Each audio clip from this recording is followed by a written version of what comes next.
Welcome to Deathmatches and Death Metal, brought to you by Night Shift Merch and Deathmatch Worldwide. Today I got a special guest. Some people like to call him the Smash Hit. Some people like to call him the Onita of Australian Deathmatch Wrestling. I have, with no further ado, Joel Bateman, the Smash Hit, baby. Oh my God, I don't know if I can live up to that intro. It's the first time I've heard anyone call me the Onita. Mostly because I cut like 15-minute promos at the end of every show. But good afternoon. The time difference is always fun. It's currently just gone 1:30 Saturday afternoon here. So as much as I'd like to be drinking beers with you, I should probably stick to water for the moment because I've got shit to do this afternoon. But it's super cool. I haven't done a podcast since my baby was born, so this is a good one for me to get back into it. So what's going on? Shoot, man. Just super pumped to have you on. I've been going through your matches. I actually, when I first found you, it was a while back. It was when I first started running like the Twitter and the Instagram and everything, and I caught you because I believe it was through Guido, because I started watching like what Guido's up to now, because I went to it. So I totally got into this whole deathmatch wrestling thing by going to an UGWA show in San Jose. I went there, was mind blown by this style of wrestling, and I was just addicted and instantly hooked. It's like I've seen it before, on TV. I've seen it on the internet. I've watched like Jun Kasai, like a long time ago, and it always like infatuated me. But when you see it live for that first time, it's like so much more intense. My heart was like gonna explode through my neck. I felt like when they were taking light tubes and cutting each other, and it was nuts. Um, so yeah, I saw that, and then I started watching some other matches. That's where I get that intro from UGWA with Guido wrestling KP, another cool deathmatch wrestler on their roster. And yeah, I seen your match that you had with Guido to kick off Deathmatches Down Under, or Deathmatch Down Under. Was that the fucking and that was the inaugural event in January? Yeah, yeah. So that was the first DMDU event proper. But it was also weird because as we were talking before we came online with the pandemic, we were originally meant to launch in like May of 2020. We had kind of done a bit of a soft launch with Casanova Valentine, who's the no ring deathmatch guy out of the East Coast. So he came out here and we did a couple of shows, and then the plan was to announce our debut in May. Had a building booked, we were all ready to go, and then the pandemic hit, and like we had to cancel Cass's last show here because the city got locked down. He almost didn't get out. He almost got stuck here. That's how Guido got stuck here, because he was only meant to be here for 3 months and then got stuck here. And obviously he's here now. He's got a fiance and a baby. Yeah. But so we had the time through the pandemic to kind of plan out Deathmatch Down Under. It's myself. I'm one of the guys who runs it, as well as four other people. Who like to make it publicly known they run the company, and others who are a little bit more quiet about it. But yeah, so we built up to January, and then that was the first death match for DMDU proper on that debut show, which was a lot of fun. It was super cool wrestling Guido. We've done it twice now. We met again in the deathmatch tournament back in November, and I think we definitely picked up where we left off. Yeah, that was brutal, man. Guido, that guy's a freak in the ring. He does some crazy spots. He's a total trip. Like, how was it? Because you guys busted out the gussets. Like, that's about as bloody as it really gets. Like with anything as far as spots go. Like the gussets just fucking start instant hamburger. You start leaking. Like, who wanted to have the gussets in there? Well, so we knew we had the two singles death matches on the first show, and it was Kellen Butcher and Damian Rivers, who had a bit of like a feud and was more of a grudge style death match. And then me and Guido were going to do the UGWA title. And we kind of went, okay, what goes on last and who gets the glass? And we went, look, we should probably put the feud on over the title. And because obviously the light tubes need to go on last, because no one's going to wrestle after we do a 100 light tube match. Fuck that. Yeah. So we got the last before intermission spot, which was fine. And then we went, oh, what do you want to do for a stipulation? And we were talking about it a little bit. We said, no glass. And there was a tag team barbed wire match on that show as well. So we went, oh, let's do something different. Let's do gusset plates and cut cans. And I'd only done gussets the one time before it. And like I thought they were fine. Like they're not my favorite thing in the world. But what I learned real quick in that match with Guido is the one time I did do them, I didn't catch them properly. I kind of missed them, and I was like, oh, they didn't mark me up too bad. First thing he does is stick one in my head, and I don't think I've ever played that badly in my entire life. Shit. There's a photo of me on all fours immediately after he stuck me with it, just going, "Oh God," because it started pouring out of me. Yeah, But like it was so cool. It's so cool having Guido here, and like I constantly say it, like he's got all this experience. You know, like he's one of the last guys from the XPW trained guys. Do you know what I mean? A lot of those guys didn't take a lot of students, with the exception of obviously Santino brothers. But you know, he's trained by Pogo from XPW. Like he's West Coast Deathmatch OG, so it's really cool to have him here. And he's just a completely different wrestler to the rest of the deathmatch guys here, because we're all a lot more heavily influenced by the Japanese style, where he's heavily influenced by like that XPW style. yeah. So it is. You're right. It's absolutely wild every time I've got to wrestle him. You know, anytime he's in there with anyone, like his matches with Callan speak for themselves. Every time he has to wrestle Callan, I get nervous just because they're both out of their mind. Um, well, like yeah, like the first time Callan jumped off the trussing, and like they were breaking panes of glass in the crowd and shit. And then the second one, they went through the ring, so it's just like, oh God, please stop, no. Because as a wrestler, it's really cool to watch. As one of the guys running the show, I'm having a panic attack, thinking they're gonna die. But we absolutely love having Guido here. It's super cool to have him here, and so many people are learning so much from him. But yeah, you're right. It's super intense wrestling him. I Yeah. assume that's the same with all the Ugly guys, though. Yeah. Oh yeah, those guys are crazy. There's this one guy. He's the current Beast of the East champion they got over there, named Tony Vargas. You ever seen that guy? I think I have. He is something else, man. In death matches, he's been in the game for years. You know, he has a lot of years under his belt, just training, and then he prior to wrestling, he was doing MMA, and then he was also a football player. So he has a lot of like, sports background and everything. And that transition from wrestling into deathmatch wrestling, it's crazy. He looked like we had a moment, or there was a moment at Ugwa where we legit, a lot of people thought he killed his opponent, and it was a work. It was absolutely fantastic, like for the deathmatch audience. But UG was like a mixed bag because you get a lot of styles of wrestling. You get some comedy in there. You get some guys that are doing crazy spots, and then the finale is usually like a death match, or some crazy heavyweights that they got out of, like we'll have like Juicy Finale will be there, like for the finish. And it's a total trip, like because I remember that he took the air out of the room. He threw a sheet of glass over this guy's head, Big Baby Powder, and he got a steel chair and just whacked him like 3 solid times, and BBP was out. Like it looked like he was out cold, and he just kept going, and then he threw him through the glass, and everybody was like, what's going on? The ref threw the X up, and it was, yeah, people freaked out, man. And then I guess that he crossed the line maybe with that one, but as a deathmatch fan, you walked out. Like blurring the line is like the one thing. Like did you see GCW this past weekend? Yeah. Yeah. How did you feel about that finish at the very end? The Cologne Modoc one. Yeah. So I'll preface this with Alex Cologne's one of my best friends in the whole world. So I'm a little I'm not straight down the middle when it comes to this. Yeah. I guess issue between the two of them. I thought it was good business. I thought it was really good business. It was an interesting match. It wasn't a Murdoch match, and I think it kind of showed just in terms of the pacing and the length and stuff like that. But like you said, it's blurring the lines. The only people who know are the people who put it together. Yeah. And I know because I fucking asked Alex, he wouldn't tell me. So I know.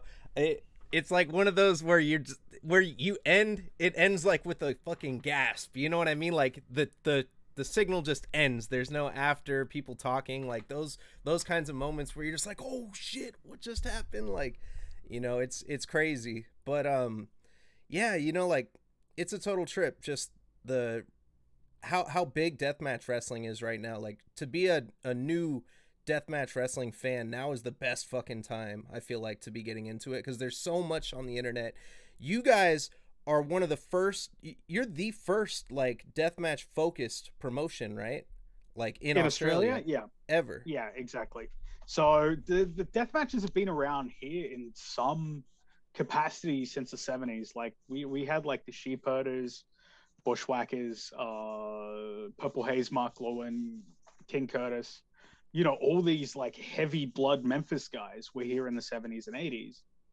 Um, so we were doing barbed wire cage matches in like 79. Yeah. So it's been around, but then it was kind of towards the late 90s that it really started to pick up again. And then there was a death match called the Carnage death match, which is now kind of infamous here in Australia because it drew the biggest house that an independent had seen in a really long time and almost killed the business completely in the whole country. So they drew 1,200 people to a no rope barbed wire Taipei raining thumbtack death match. And but it was marketed as great family entertainment. Oh, yeah. So it was a lot of kids. Like, look, I was 12 years old. I was in the front row. Yeah. Yeah. That being said, I was a huge hardcore deathmatch fan by this point at 12, so it didn't matter. But yes, I was in the front row for it, and they put out a million warnings. This is going to be bloody. It was between Mad Dog and a guy named Lobo. So there's two Lobos in wrestling. There's the American one from CZW, and then there's one out here. So it was between those two, and Mad Dog obviously still wrestles. He's part of DMDU, but it was a really bloody barbed wire match, even by like today's standards. Like I've shown people recently this match, and they go, "Holy fuck, that's unreal!" Like even by 2022 standards, it's still a really good death match. But what happened is the mainstream press got a hold of it, so it was on the back page of the paper Monday morning. They called it organized barbarism, and then like our version of I'm trying to think. It's a show called Today Tonight. I'm trying to think the American equivalent, like 60 Minutes, I guess.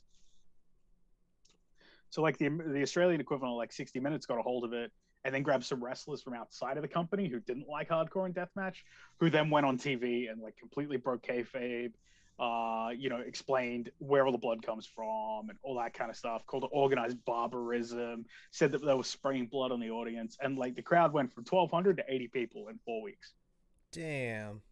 So it almost killed the company, almost killed the industry. Yeah. So from then up until kind of when DMDU started, there was like two or three people like Crackerjack, Mad Dog, Trent Brash, all doing death matches. Vixen were doing death matches, but they do one or two a year on like over 18 shows. Essentially, when you could convince the promoter to put on a death match, or you'd run the show yourself and go, oh, I'm going to put on a death match.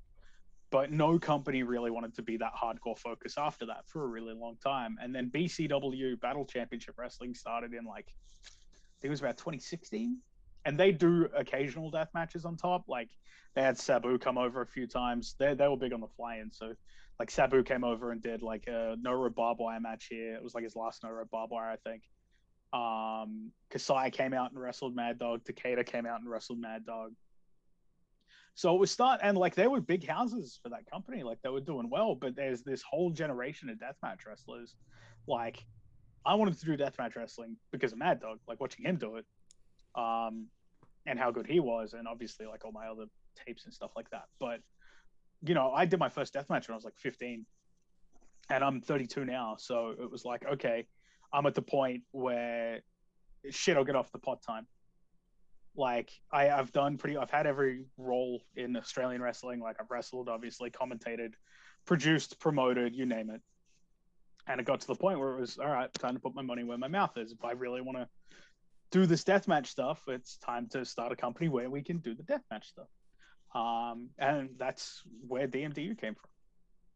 Yeah, that's a fucking trip, man. Like it as far as insurance goes, like how difficult is it to convince venues as a promoter to like allow them, all right, like do you go in there and you're like, this is what's gonna happen, are you okay with it, or do you ask for forgiveness rather than permission?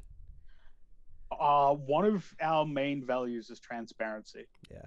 There have been a lot of venues lost in Australia for like burnt venues because they haven't gone to the venue and said what they're going to do.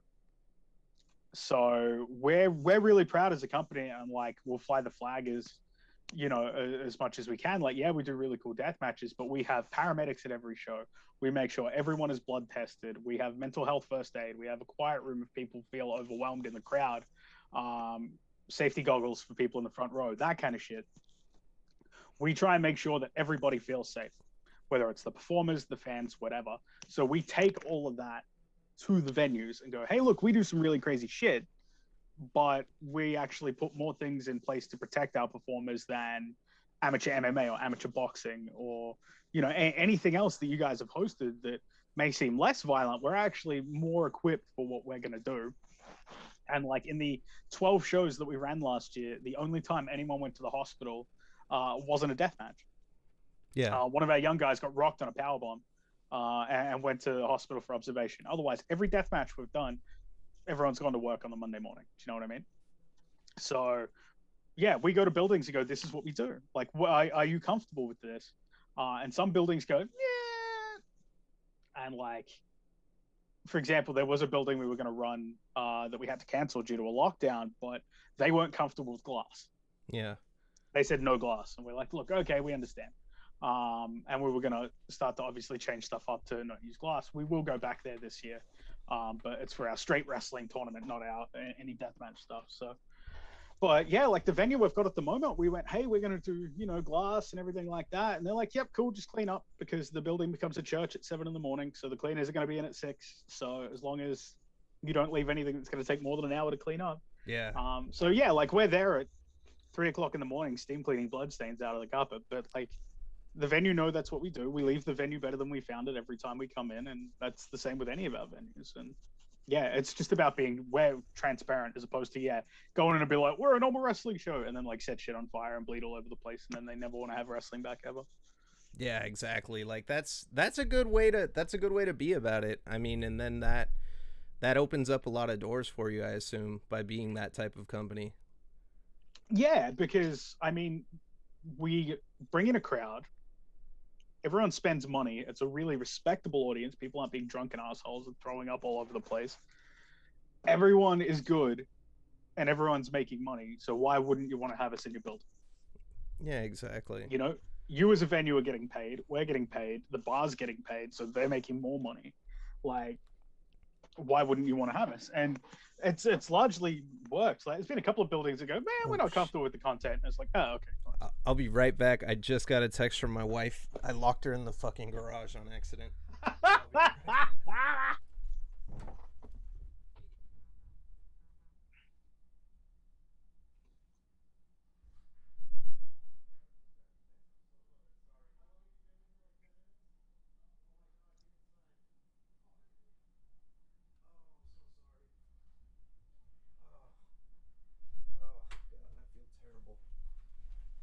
Oh, Jesus Christ. I'm so sorry about that. I feel That's okay. Sorry to my wife, that's really too. funny.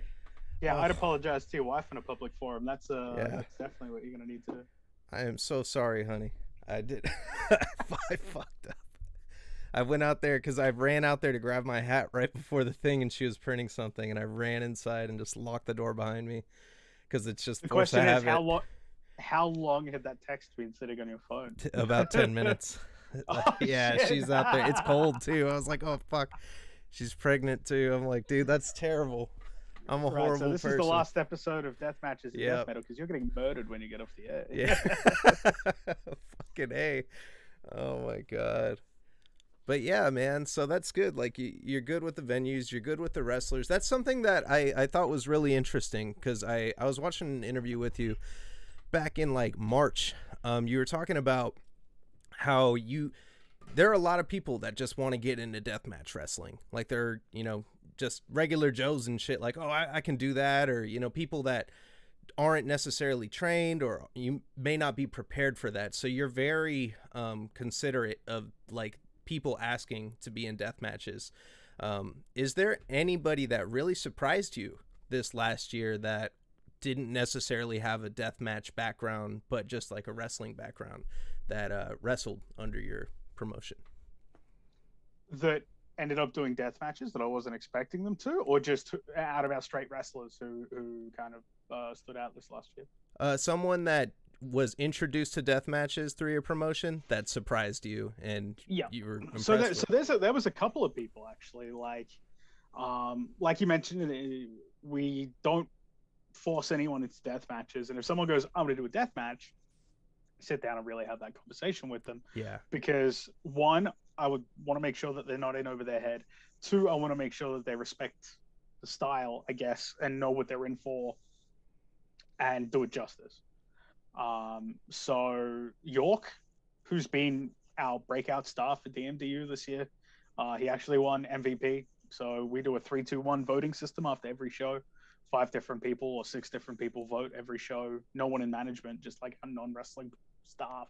And York was the most valuable performer for 2021 for DMDU. He came down to help out. I think it was the first show. He came down to just help out with the ring crew. He was in town. And Michael Weaver, one of our mutual friends, is one of my best friends and his as well. So he just came down and went, "Oh, holy shit, I didn't know you were in Melbourne." And he watched the show and he went, "I think I want to do death matches." All right, cool. And then he had a tryout match against Callan and had a great, stiff, hard hitting singles match. And then gradually, more and more, is like dipping his toes more and more into death matches. And then at the Dream Tournament, he showed out so big. Like he worked his ass off in that tournament. Um, so York was one, like, because I always knew him as just a good heavyweight wrestler. Like, I've known him for 10 years. But he's a deathmatch guy now, and he's a great deathmatch wrestler because he's got that fundamental understanding of how wrestling works as a base. And then the other one is Atlas Whitaker. So he came about, I think it was our April show. Yeah, it was our April show. I was meant to wrestle Vixen in a no-row barbed wire match, and I think she got hurt the week before.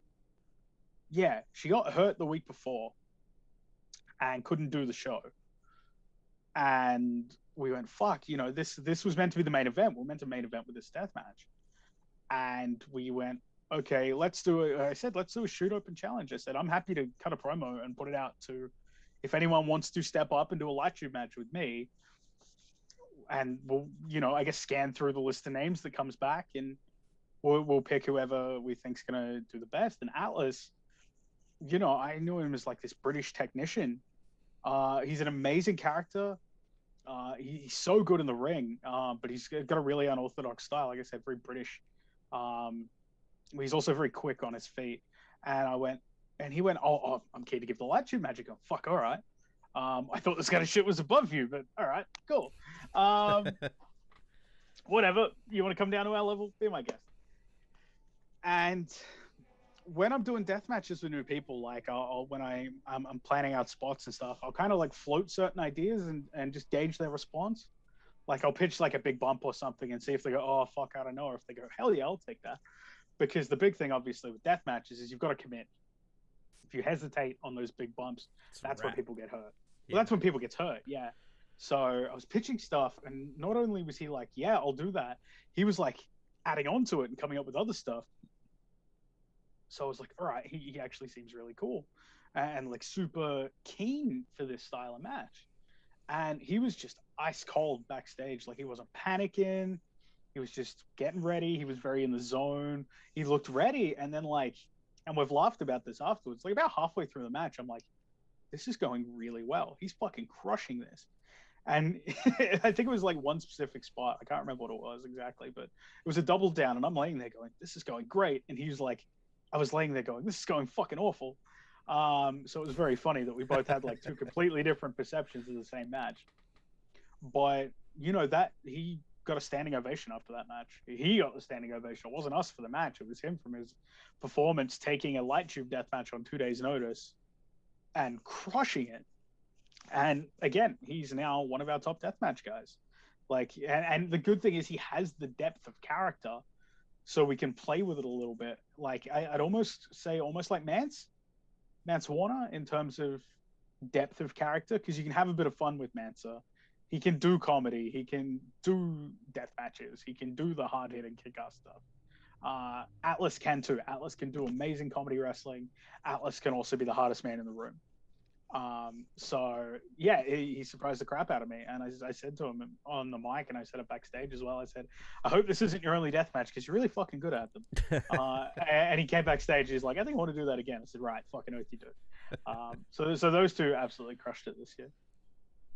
Yeah, that's awesome, man. It's got to be a total trip to just like seeing everything come into fruition. After having this vision, um, with being a promoter slash wrestler. Now it's like you walk like a line, like where you're like, okay, how do you push your talent? How do you push yourself? Who's getting over now? Like Dark Sheik, for example, promoted Hood Slam, or it promotes Hood Slam. Has been running Hood Slam for years, and for the first couple years, I think Sheik said she was mainly focusing on just pushing everybody else, and then introducing herself slowly, like through different gimmicks and stuff like that. Now, how do you, what's your philosophy as far as being a wrestler slash promoter? Do what's good for business. The good thing is it's not just me. We have, like I said, there's five of us who run the company. Yeah. So when it comes to our booking meetings and stuff like that, if it comes to like a big decision about like who's winning the tournament or something like that, we can put it to a vote. And because there's five of us, it'll never be a hung vote. It'll be a tie. That's good. So you can always know with DMDU that if one of the owners, is up or is winning a title or something like that, we're not one for putting ourselves over. Like, yeah, that's it. We're just not one for putting ourselves over. Like, fans came up to me after the Dream tournament and went, you can win, right? I said, yeah. And they're like, you can book yourself to go over. And these are fans telling me this. And I'm like, okay. Because I sit there and go, like, there's a couple of us, I think, who can. I'm a big proponent in wins and losses, obviously mattering. A lot of my booking philosophy comes from the more Japanese style, where not a lot of DQs and countouts. The way matches finish matter, multiple rematches so you can develop a story, that kind of thing. Yeah. That's my style of booking. But I always go, the loss won't hurt me. The loss won't hurt me. The loss won't hurt me. And I go, fuck, I haven't won a match in like 6 months. Because I'm always happy to put people over because I feel if I can bring everyone up to my level, then we've got an entire cast of characters that are a main eventer, as opposed to 2 or 3 of us at the top and then 10 below. I'd rather have, everybody at the top. So, yeah, I do what's best for business. Like, I try and listen really hard to the reactions of the audience. I'll try and go back and watch them shows more so for how the audience is behaving and how receptive they are to everything that we're doing, as opposed to the in-ring stuff, because I want the fans to, I guess, people that they have a genuine connection with more than, being prompted to cheer or boo, people that they actually feel a connection with, seeing their favorites engaging, not necessarily succeeding, because, it's storytelling and sometimes you don't always win, but making sure that the people who are connecting with their audience is, I guess, getting the opportunity to continue to connect with the audience. So I'll always try and do what's best for business. What ends up happening is I forget to put myself over, and other people will then tell me, hey, you should probably give yourself a win, or hey, you should probably do this.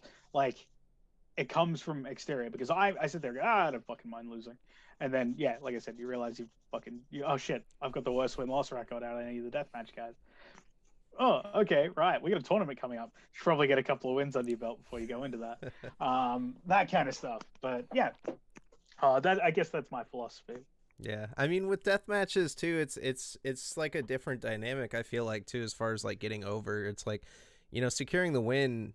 It in death matches for me. I mean, it means it does have significance to it as far as like when you're getting into like title contention. Like that stuff makes sense because it's like who's holding your title represents the brand. And but I think that in a lot of cases, who takes the L in these matches, I'm like, holy shit, that's someone I need to fucking watch again, because they just did some crazy ass shit. Usually the loser in death matches end up, taking some nasty bumps or, just leaking the most in some cases. Like I go back to the John Wayne Murdoch over the last weekend. Like, as soon as that ended, I was like, is he alive? And then once I confirmed it on Twitter, I was like, he's wrestling again next week. I can't miss that shit. You know what I mean? Like Yeah. I can't miss either of those guys. They're both fucking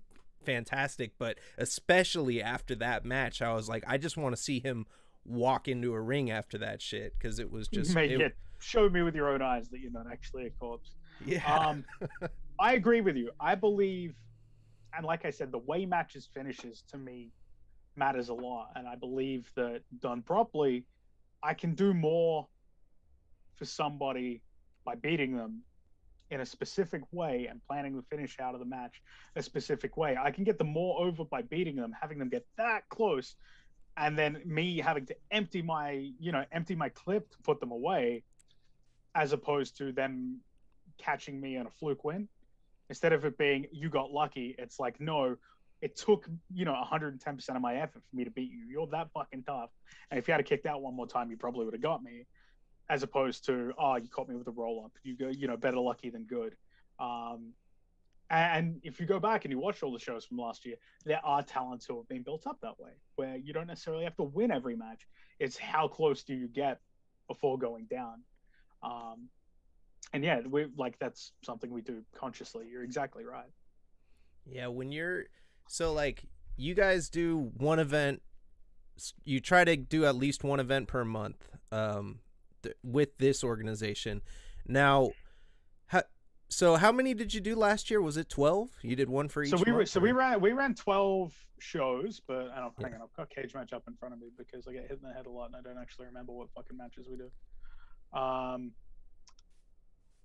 We were locked down for a really large part of 2021 as well. Yeah. So, like, the way it went is we ran January, February, March. We ran March twice. One of the shows didn't make tape. But the March show was meant to be in February because we had a short little lockdown and we had to cancel. So 2 shows in March, April, May. We had 3 shows in May. And then 1 show in July, and then we were locked down until November. So, and then it was November, December, and we were done. So, we're penciled in for something like 25 shows for 2022, like a lot of dates, which is cool. Like, my back's gonna get real fucked up, but this is the life I chose. But yeah, like we ran a bunch of dates, which was good. Like, it's good to be able to put it out. I mean, like, IWTV have been great. It's good to have that international exposure with IWTV. But yeah, like, we all wrestle other places as well when we can. I'm getting a little bit older now. I've got different priorities, so I'm a bit more picky and choosy about my other bookings. But yeah, like we smashed out a good bunch of shows, and the 2022 calendar is just fucking ridiculous. I was looking at it this morning, just gives me a headache. Do you think like not cuz like I watch AEW sometimes. I can't watch it every fucking week cuz there's 2 shows every week. There's a lot to keep up with, especially when I'm trying to watch, independent wrestling and, the stuff on IWTV and trying to catch up with like GCW on Fight. There's just so much wrestling in my face, right? So I love organizations that do like I won't miss a GCW because they only do a couple a month and it's like you could tell there's a lot put into that. Do you like doing less shows? Like do you feel like the creative would run dry if you had to do a show every week or like 2 shows a week, as far as putting it together if Yes you and had the no. talent? Yes and no. There's lots of different things that like would concern me if we had to run super regularly. Like if we were like an IWA Mid South where we have to run every week. Creative, not so much. Burnout from talent, big time. Yeah. Like by the end of the last 3 shows we had in 2021 were 3 weeks in a row, like one after the other after the other. By the end of the second show, I was fucked. I was destroyed. I was like, I'm taking next week off, because I was beat up from the deathmatch tournament. I'd done another death match. Halfway through that 4th death match in 7 days, I was like, I'm fucked. I shouldn't be in this ring. I'm too tired, because I got a newborn baby as well. Yeah. So trying to wrestle, big brutal death matches weekly when none of us are doing this full time, you know what I mean? Like there's a difference if you've got 5 days to sit at home and recover and take care of yourself and get kind of get your spoons back. But you know, like I got a 9 to 5 job. I work fucking 7 in the morning to 4 in the afternoon, and then I got my baby. So I'm wrecked at the best of times, trying to wrestle. I guess a more hectic schedule like that, it would really take it out of me. But creative wouldn't be the place where it falls apart. Like I try and reverse engineer all of our angles. I know where I want it to finish, and then I'll write it backwards so I can build in the callbacks and the breadcrumbs as it moves forward. So by the time you get to the end and you run, you know, that big blow off match, you can throw back to all the moments previously in the feud. So people who have, you know, kind of picked it up and watched it and followed it along since the beginning can go, oh, I remember that. Oh, I remember that. But we also try and make the product accessible. So, you know, if you are just coming in for the first time, 12 shows in, that you can pick up and go, oh, he's a new guy. Oh, he's the top heel. Oh, and so on and so forth. Yeah. Yeah, that's like the coolest thing too about it. Like you guys have so much exposure. You're probably getting a lot of new eyes, you know, with these shows you're running. Like I went on IWTV, you know, to look for you, and you're right there on the fucking top, like with the top Yeah, I saw that. They promotions. moved us there a couple of days ago. That was awesome. I was very excited when I saw we got moved up to a featured promotion. Yeah, that's awesome, man. Like, and then you got talent, you know, coming in. Like, yeah, Charlie Evans out there now. That match was fucking crazy. You did those. You know what's funny too, because like the part that had me like wincing the most was the fucking neck breakers, the 3 neck breakers you did back to back to back. I was like, oh god, oh her fucking neck. I mean, dude, she was like, bah, bah, bah, like what the fuck? That was I'm a nuts. huge Rick Rude mark. That's the issue. I'm a massive, massive, massive Rick Rude mark. So that's where those neck breakers come in. But yeah, like the list of talent that we've had over the last 12 months has been crazy. Like Charlie Evans is one of my best friends in the whole world. And we've always said, hey, let's do a fucking death match. And then it just happened because the pandemic, England had shut down, you know, completely. So she came home and then it just worked out. I'm like, hey, you're in town. Do you want to do a show? Yeah. You available? Yeah. Do you want to do this fucking death match? Hell yeah. Um, so we just came up with all these ideas. It's only like the second time a pane of glass is being used in Australia. So that was fun. It was my first time taking a pane of glass when she picked me up for the Ocean Cyclone. I just looked down and I went, this is a fucking stupid idea. Why did I agree to do this? And I took it. I was like, it's not that bad. But yeah, like we had Charlie Evans on that same show. We had Robbie Eagles, who's, you know, like was wrestled in the Tokyo Dome 2 days ago. I think at the time he might have been the junior heavyweight champion, or he'd like won Best of Super Juniors. Like, so we had Robbie Eagles. We've had Aussie Open a couple of times now, and they're back in a couple of weeks. You know, like it's just crazy. Like we have Guido as one of our regular roster members. It's so cool to have someone, you know, like from the States who's here regularly. And then like the top talent in Australia, like Caveman Uggs done PWG a bunch, Jessica Troy, Royce Chambers has done DDT, you know, AJ Istria has done, you know, a bunch of Noah and 01. The best wrestlers, whether they're deathmatch or I guess what you call pure wrestler, we're so lucky to have all these guys and girls. It's awesome. Yeah, so like with this new year coming up, what do we have in store? You said there are a lot of fucking a lot of shows coming up. There's a lot of shows, and I have a lot of friends who live overseas who want to come here. Ultimately, I've got one 100% confirmed, and I'll tell you off air who that is because I don't want to spoil it because I'm going to call them out publicly. But um, yeah, lots of friends overseas. We want to get as many people coming in as we can. I got a wish list 30 people long. Um, to be completely honest, we just need to increase our revenue stream a little bit. So that's more people watching on IWTV. If people want to sponsor us, message me. I can work out a deal that works for everybody. Like it's like a couple of $100 a month difference in our budget to be able to afford an international plane ticket or not. Um, because with the pandemic, plane tickets are fucked. Like it's 3.5 grand return from the States. US Yeah. to get somebody out here. Japan's a little bit better. But up until a couple of weeks ago, Japan, you have to quarantine on the way back. So we couldn't book any of the Japanese talent because they'd lose work going home. They'd have to sit in a hotel room for 2 weeks and not get paid. Yeah. So now, as things are, I guess, kind of opening up again, but obviously with Omicron, we don't know, you know, if they're going to fucking lock everything down again. The thing with Omicron is it seems to be fucking everybody up at the same time. So I don't necessarily think shutting shit down is going to matter. But yeah, like, if we can make it work, we will. Like I said, I've got one signed, sealed, and delivered. But the list is you name it. I either want them here or I've got them penciled in to come at some point. So is Hoodfoot on the list? He's not a guy I've spoken to be honest. I haven't spoken to Hoodfoot. He's crazy. He's crazy. Oh, I've seen his stuff. I think he's great. Yeah. Like, and see, this is the other side of it. Like, I put the promoter hat on, and it'd be really cool to bring all these people here to Australia. But then I'm sitting here as the wrestler going, I want to go overseas. Do you know what I mean? Like, I want to come to the US more than anything. Again, it comes down to money, but because none of us are doing this full time. I can't tell. I'm not Alex Colon or John Wayne Murdoch or Schlack or these top tier guys. I can go fly me halfway around the world.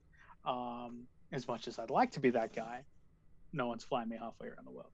So, like, I really want to come. I would love to do Game Changer. I would love to do ICW. And then obviously like Agua and RPW and AWR and Mid-South. I kind of want to do AWA Mid-South. I know I'm going to get screwed over in some way, shape, or form, but I feel like that's a rite of passage as an independent wrestler, to turn up and get fucked over by Ian Rotten. But because everyone's got an Ian story. Yeah. And like I feel like I haven't completed my career until I have an Ian story. So yeah, I want to do it desperately. And then like I've got friends in the UK and Japan and stuff as well. So as a wrestler, I desperately want to travel, and as a promoter, I want to bring everybody here. So you're heading into your 19th year of professional wrestling, and coming up as 20. What are your goals to be, as a wrestler, to be completed by the time you get to that 20th year? I set myself a one, and see, I haven't even mentioned this publicly to a lot of my friends yet, so I'll give you a bit of a scoop. I've set myself one goal for this year as a wrestler, and it's a pretty lofty goal because we had Christmas here in Australia. It was a lovely day and all that stuff. But for a couple of years, me and my friends, we always used to go to Japan we'd fly out on New Year's Day, and we go for Wrestle Kingdom and stay for a week and a half and just drink beer and go around Tokyo as tourists and go to every show we could. And I said to my wife, because we love Japan, I said next year, 2022, I said we're not spending Christmas in Australia. I said we'll do it in Japan because I want to be on Blood Christmas. Damn. So that's my goal for the next 12 months. So you mark it off now. Yes, 8th of January. I've said it publicly. But yeah, my plan for 2022, the one thing I would like to achieve and would be, I guess, disappointed if I fall short, is Blood Christmas for Freedoms. Mostly because the only other Australian to do it is Mad Dog. So he wrestled Kenji Fukimoto. I think it was on the 2018 one. So I want to do Blood Christmas personally. Everything else is just icing on the cake, man. Like, I posted my little list online of the people I want to wrestle this year. Good chunk of them are from the United States, so I definitely want to get to the US this year. Can't do it on my own, wink, wink. But I definitely want to get to the US this year, and get to meet so many of these amazing people like yourself, and obviously all the guys who are in the reg and all the other podcasters and media people who have been so supportive of us, kind of, having not met all these people in person. The internet's a fucking wonderful thing because we all get to bond over this crazy, stupid fucking hobby that we have that is deathmatch wrestling. I really want to come and do it in person. I really want to come and meet everybody in person. I can't wait to use light tubes that are the proper size. Do you know what I mean? Like, I just want to come and do it all over there as well. I wanted to ask about that. The light tubes do look a bit smaller over there. And has this been first? The reason I didn't bring it up is because I figured someone has already asked you this. but is Not yeah. not on a public forum, yeah. Oh, So okay. so there's three different light tube sizes, common light tube sizes. So there's T12, which is what you guys have in the States. They're the big fat ones. T8, which is what you guys call skinny tubes, and everyone in America is fucking scared shitless of them for some unknown reason. Um, and then there's T5, which are the really tiny, skinny ones, and we won't even go near T5. But T12s got phased out in Australia in like the late 90s. So they're really hard to find secondhand. Brand new, they're like $25 a tube. So it's just not feasible to get your hands on those tubes. Like, Yeah. you come across them sometimes, like you'll see some guy go, oh, I found all these fluoro tubes in my back of my shed, would you like them? And he'll have like 3 T12s. You're like, yes, T12. So like I save, if I come across T12s, I think we've got maybe 80 or 90 of them in our storage container down the road, but I save them for like stuff that I know I need a T12 for, like when Charlie Evans gave me the back fist with the tubes against my head. Yeah. I knew if they were skinny tubes, it was going to fuck my head up real bad. So I went, okay, we're using the big tubes for this exact spot. When Callan hit me with his hidden blade at the end of the deathmatch tournament, same thing. It's a big bundle of T12s because I said, I don't want you to cut my ear off with the T8s. But the T8s are just what we have here. Like, they're just the tubes that are available, and they're even starting to get hard to find secondhand now because the government did a big rollout of LED tubes, Oh which no. you can't use. But like, death matches here are so expensive. Like, to give you an idea, a box of 25 T8s is $75 Australian. Yeah. So when we're doing 100 light tube death match, That's do you know what I mean? expensive. Like, a lot of fucking money, straight up. We're lucky we've got a few people who like work in for electricians and stuff. And like I said, we got a storage facility that has like 50 panes of glass in it, because I was able to find them real cheap one day just searching on our version of Craigslist. But yeah, like the skinny tubes, it's just what we use here. I think Mexico is the same, and England's the same. The US is kind of the only place, and Japan, that have the big fat ones. So I can't wait to come to America and freak everybody out by doing skinny tube death matches.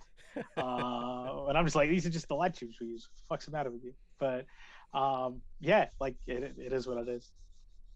What's the most like creative thing that you've seen, or what's not creative? That's a way.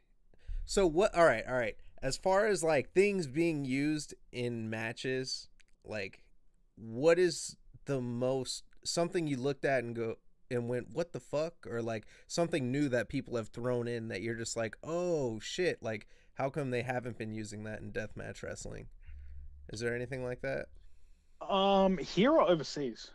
Just in general, like I've been seeing people doing fucking Legos on glass. Like they'll stick Legos to the glass, like giant Legos, and I'm just like, oh god, that looks fucking. I never thought of that. I never thought of using. I've seen them in like barefoot matches, but never just like attached to the glass that people are going through. I really like the popper bats. I think they're cool. Yeah. That's starting to become a thing. You can't buy them in Australia, which is really annoying. So anyone who's listening to this, if they want to ship me a big box of poppers, I wouldn't say no. It'd be cool to have a big box of poppers so I can do popper bats here in Australia. But yeah, I think the popper bats are cool. There's there's a debate going on in Japan at the moment, like in Japanese death matches, about what do we do when the light tubes run out? Because yeah, they're not really manufacturing them anymore. They're going to start phasing them out soon. Like, is that the end of death matches? It forces us to get creative. Yeah. The introduction of gusset plates has been kind of like the big one in the last 10 years, for better or worse. I'm not a huge fan of gusset plates personally. But see, for me, I go what's old is new again.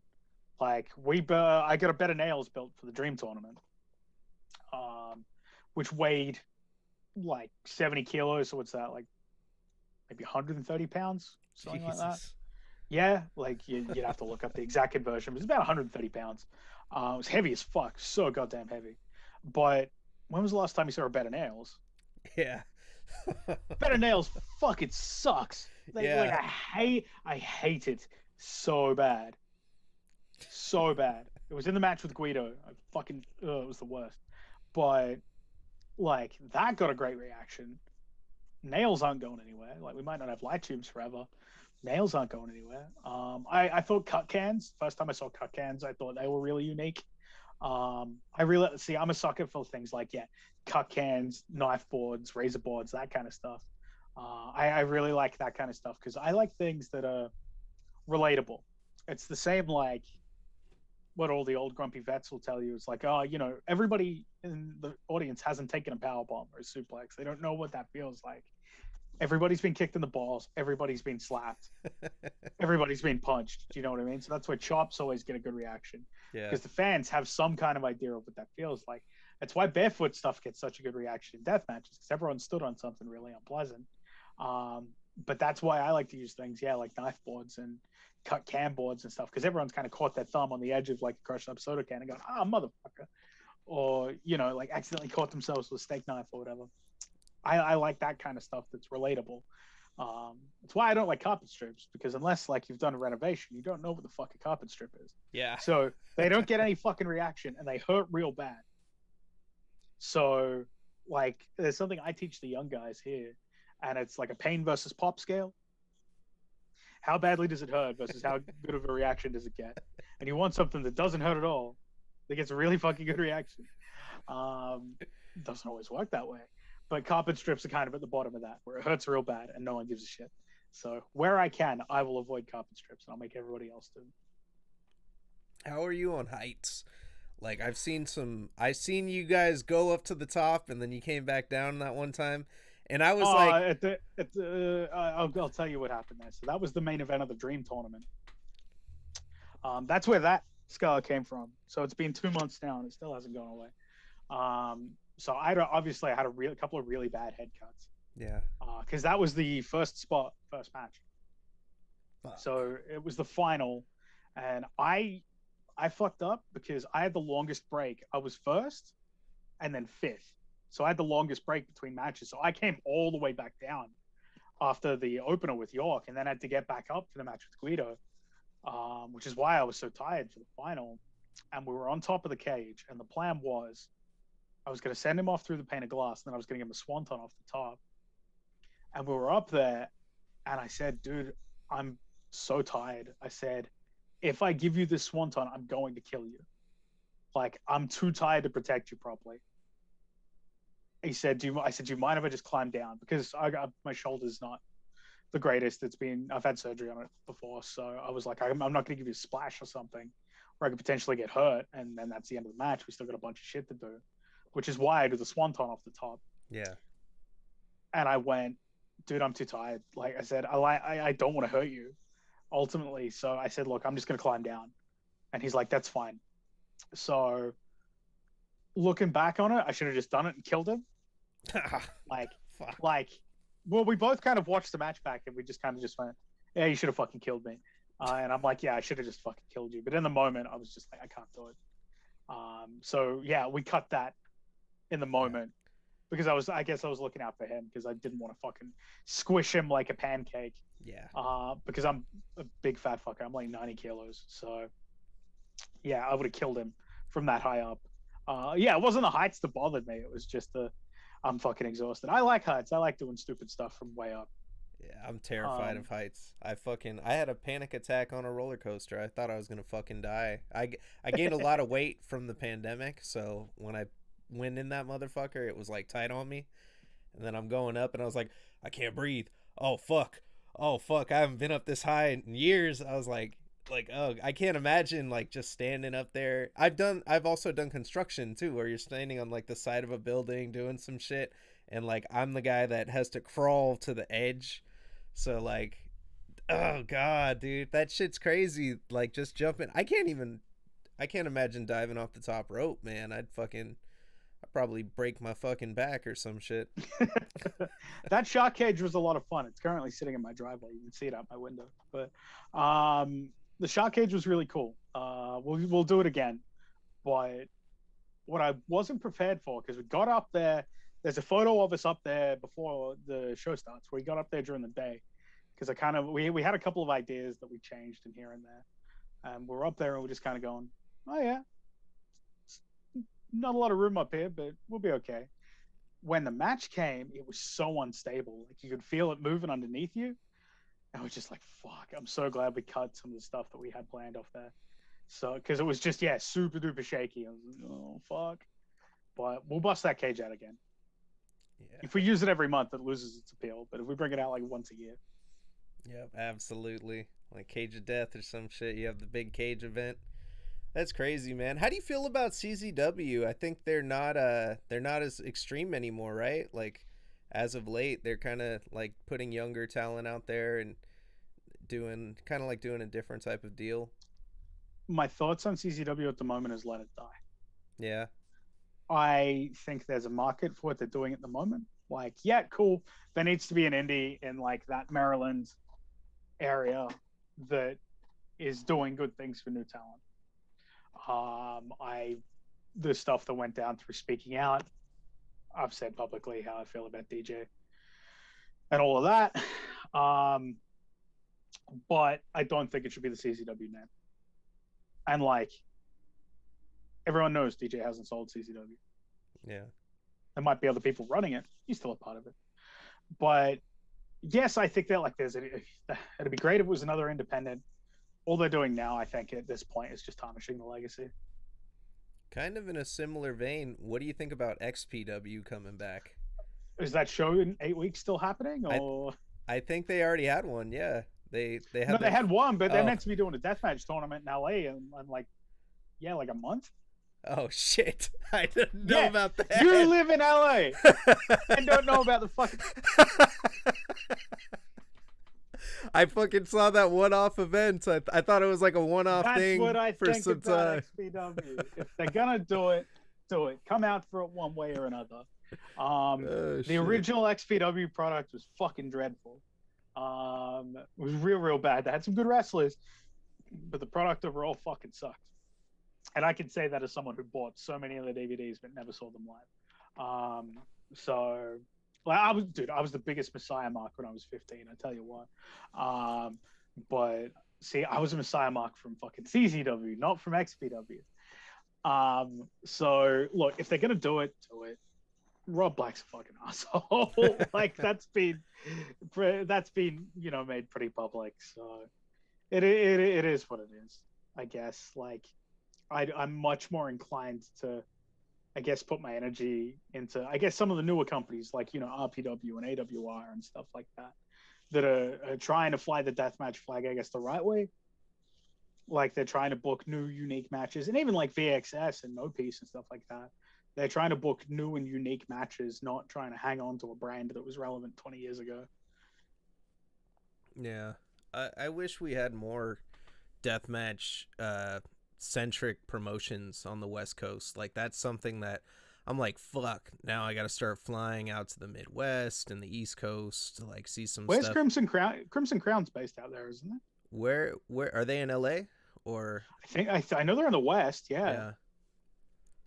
Yeah, I gotta Like look because into you've got that. what you've got Crimson Crown, Hood Slam still do death matches, don't they? Hood Slam is not very active as of late. They had one, I believe they had like two events this past year, if I'm not correct. One of them was massive. It was insane. The turnout was like 2,000 people. It was an outdoor event. It looked like a fucking festival. There were so many people there.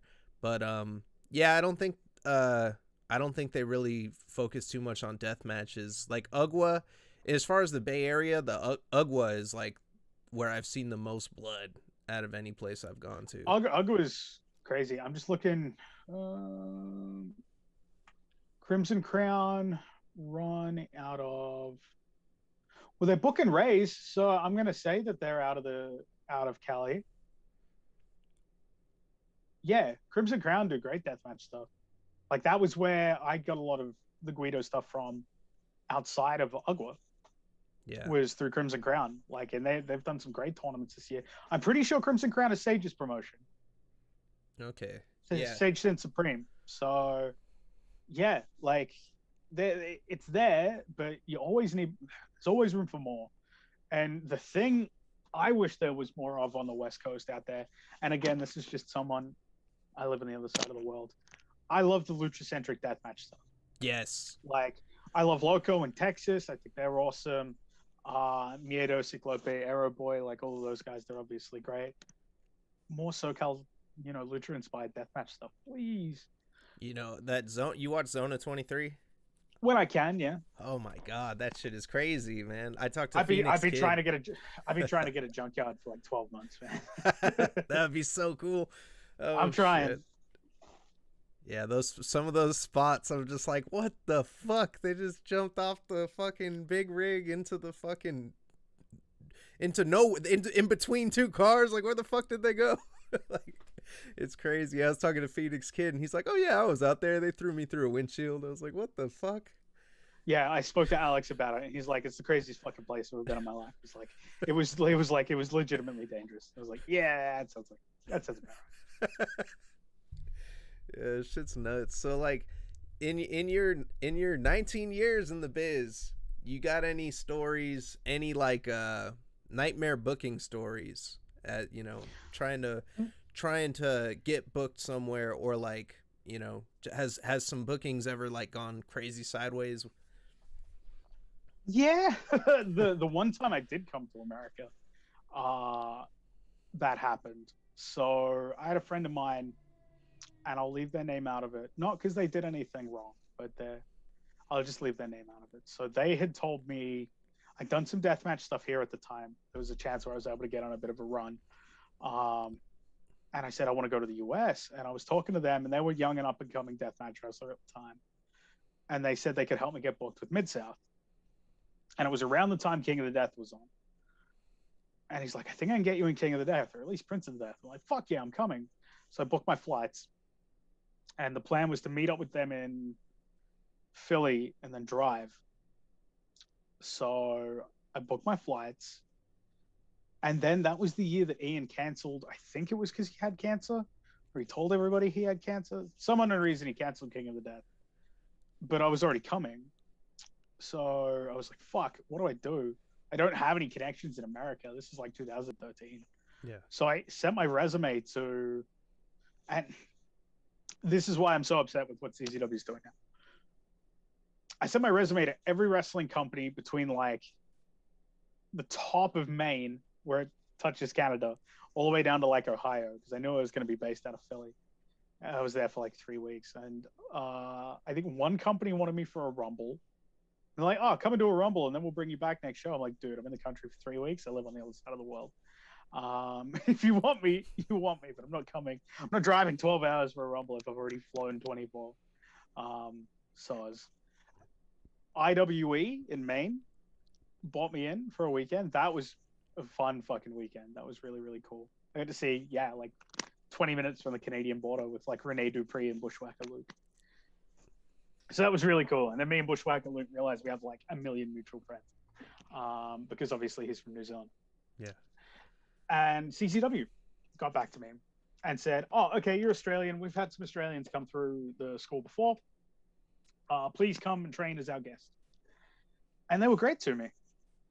They were really, really cool. So I was training there 5 nights a week. It was how I got to do Beyond Wrestling. Like I got on their shows.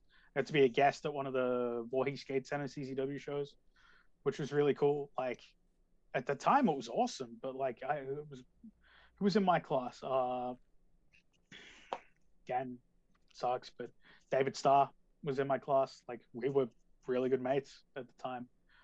Kid Osborne was in my class. Latin Dragon was in my class. Um, the Rep were in my class.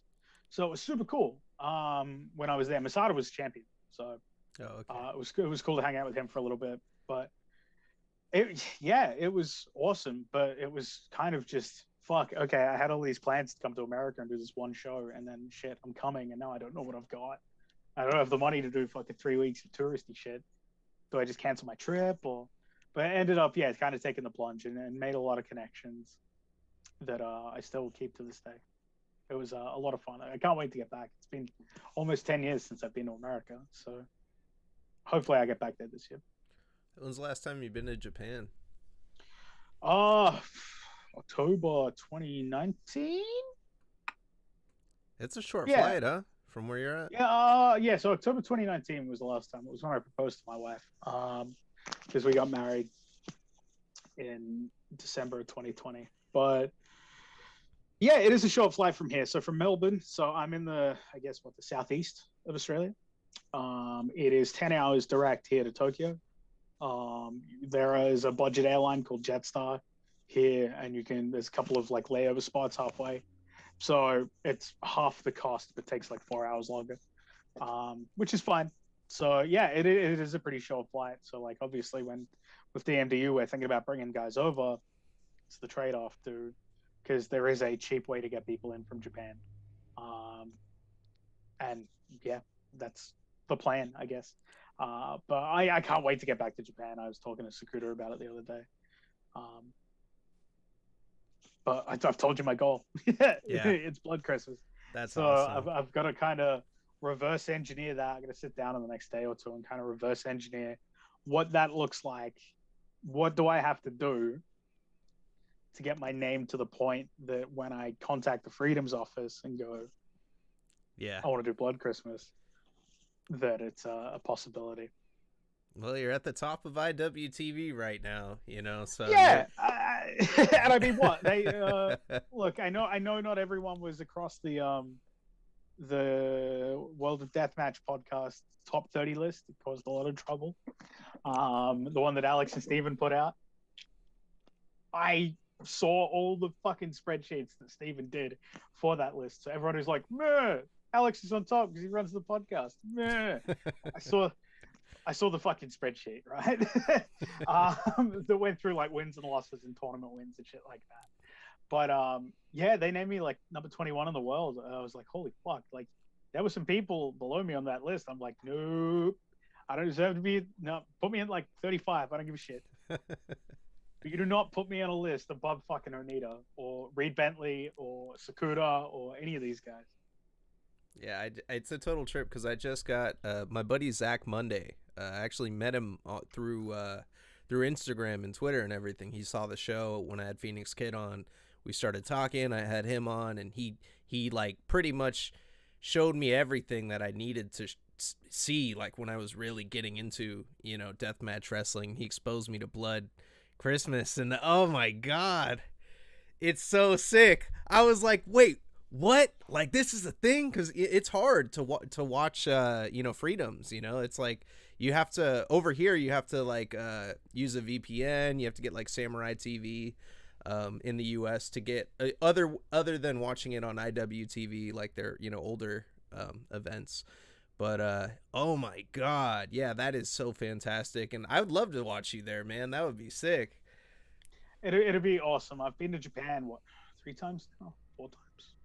3 times, I think. Yeah.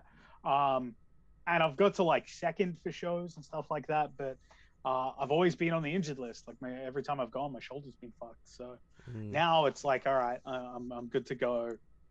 I would like to take a proper crack at it.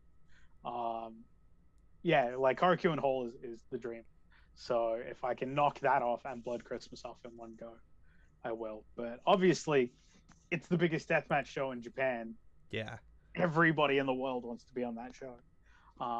So I know I'm up against some pretty stiff competition. I know, I'm gonna have to do some traveling this year to make it work. So fingers and toes crossed, we can make it work where I can start to build my name outside of Australia because we are so fucking isolated. Like from the East Coast, like I said, where I am, it's 5 hours to the other side of the country by plane, and 4 of those 5 hours is just desert, nothingness.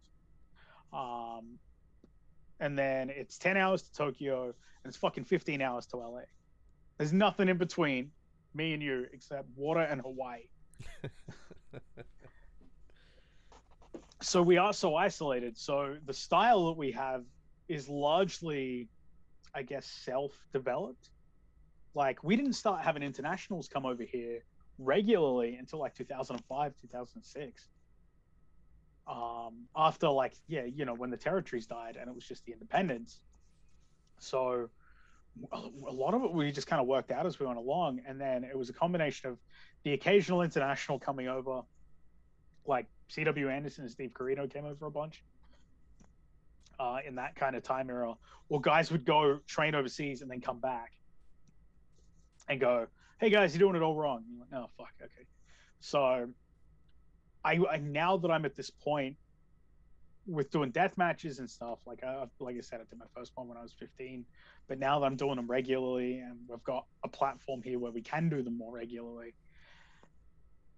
it'd be cool to then take this style internationally and see how it blends in with like, a crash bang ICW no holds barred style death match, or an Alex Cologne game changer style death match where it's 25 minutes and a really slow build. Same with the Japan style or the UK style of death match, which is fucking insane. Like, I don't know if you watched that Lords of Anarchy show. It was crazy. No, I haven't yet. Yeah, you should watch it. It's fucking nuts. Or like the Zona style, which is like half really crisp lucha libre and half y'all are out of your fucking minds. I'm not taking a Death Valley driver off of a car onto the pavement. Like, I want to see how it all stacks up, because with the exception of Mad Dog and Crackerjack, none of us have really traveled as deathmatch wrestlers. So I think this will be the year to do it. I know Callan, who is our deathmatch champion, is traveling this year. I'm not going to say where. It's up to him to announce when he wants to. I do know he's traveling this year, but I hope he's not the only one traveling this year. Damn. Yeah, man, I think you can do it. You've been in the game long enough. You got the mind for the business. You have this fucking, you've been gaining steady steam with this promotion. Like, you guys have just been getting more and more hot as time's passing on, and that does make sense, traveling next and then getting there. But your goal is, I think, totally achievable, man. I mean, shit, I found out about you. I'm over here in the States. You know what I mean? And well, that's what I mean. I've got a few phone numbers of some people who can make it happen, but I don't want to politic my way into it. yeah, I want to make sure it happens on its merits. And like, it's all been such a trip, because like with DMDU starting, there are other companies now in Australia that are starting to do death matches as well. yeah. So like Suplex Wrestling in Newcastle, which is like 2.5 hour flight north of where we are at the top of New South Wales. They've got a deathmatch title, or their explicit title, and they do death matches. They've actually got a no ring deathmatch show next weekend, I think, which would be cool.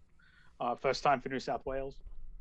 And then I'm off next month to Queensland, which is like the top state on the East Coast, beautiful white sandy beaches, that kind of stuff. And I got a death match up there. So the fact that we now have a platform to showcase the style means that the style is starting to gain momentum here too, which is great, because it does mean there's more opportunities, not just for the guys here, but if people are coming here for a tour, it's not just one show and then fly home. It's, hey, if you want to stay for a month, you probably get some bookings out of it and see a part of the world that is so isolated.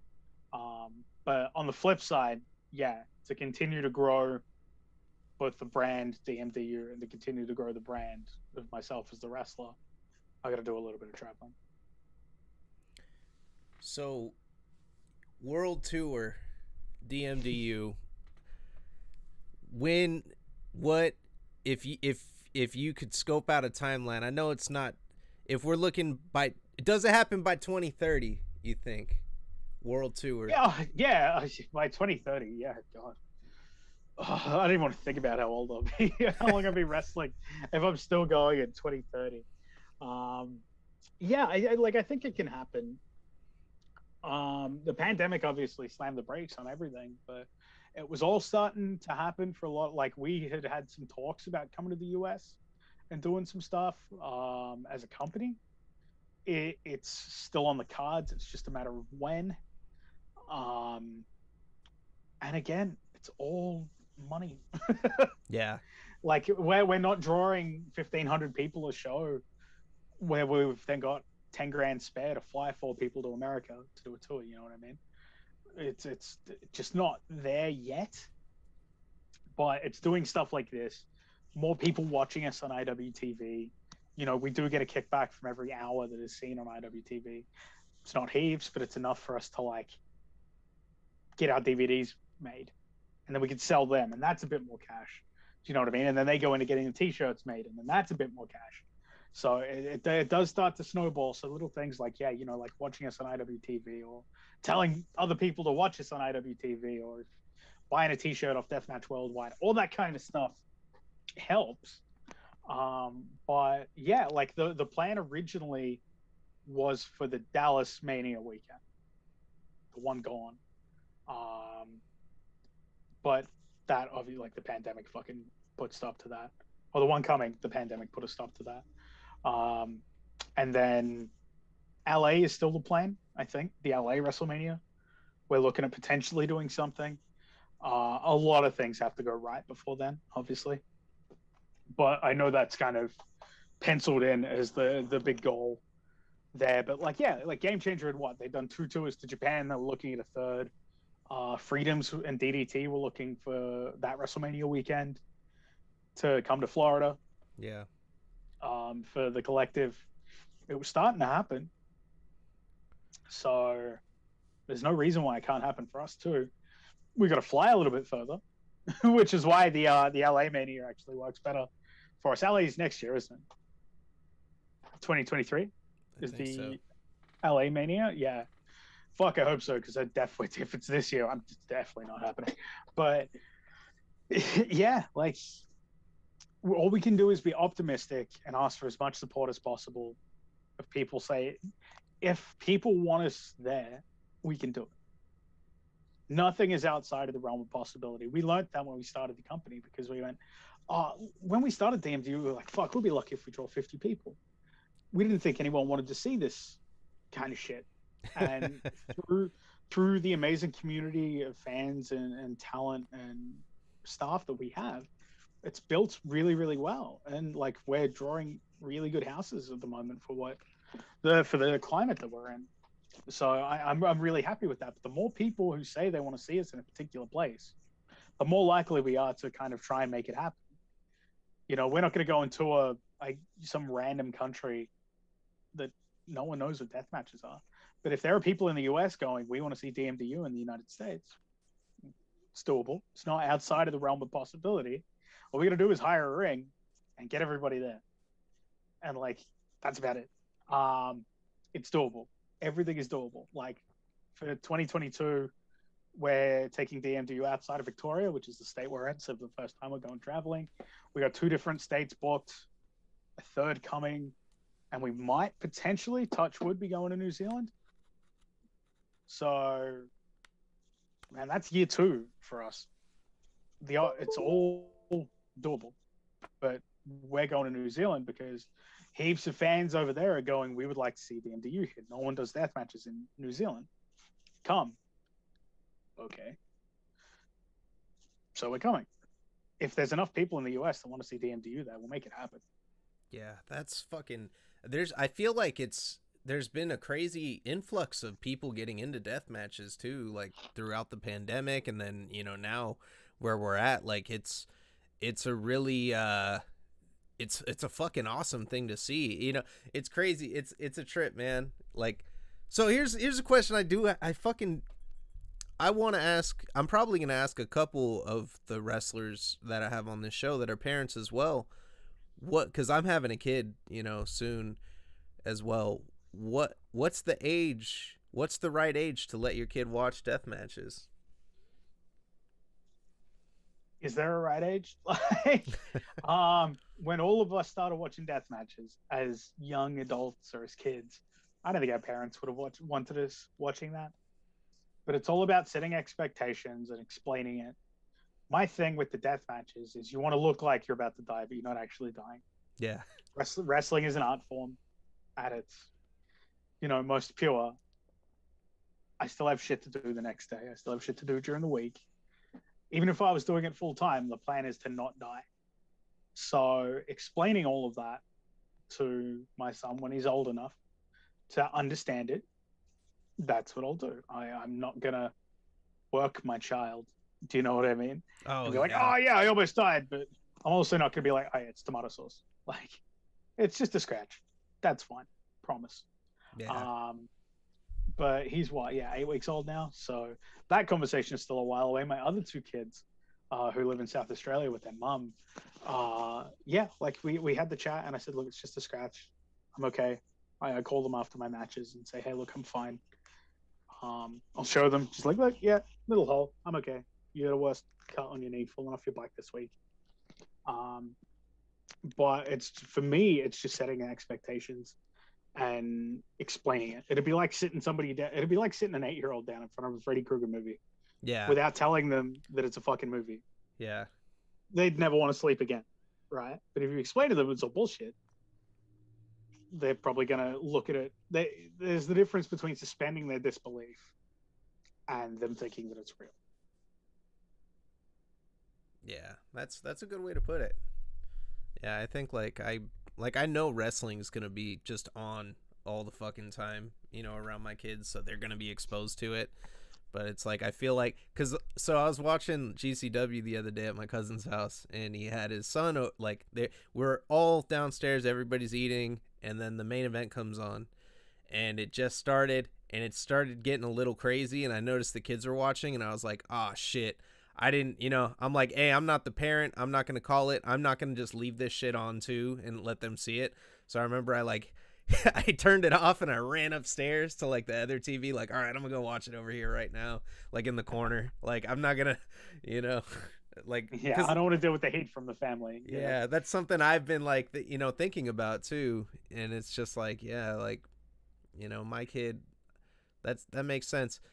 When I was a kid. Ultimately, when we were kids, we used to love fucking violent video games. I don't know how old you are. I assume you're similar age to me, but we used to love violent video games. I was playing Duke Nukem 3D when I was 6 years old. It was the greatest game ever. And Doom and shit like that. It's usually not the kids that have the problem with the content. It's the parents. It's the parents that have the problem with the content.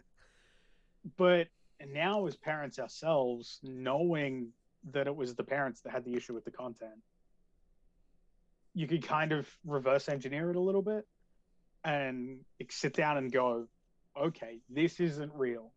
Because you attack somebody with a chainsaw in a game does not mean it's okay to attack somebody with a chainsaw in real life. Yeah. Because fucking Alex Cologne sticks a fork in somebody's head, it does not mean you can grab your baby brother and brain him after dinner.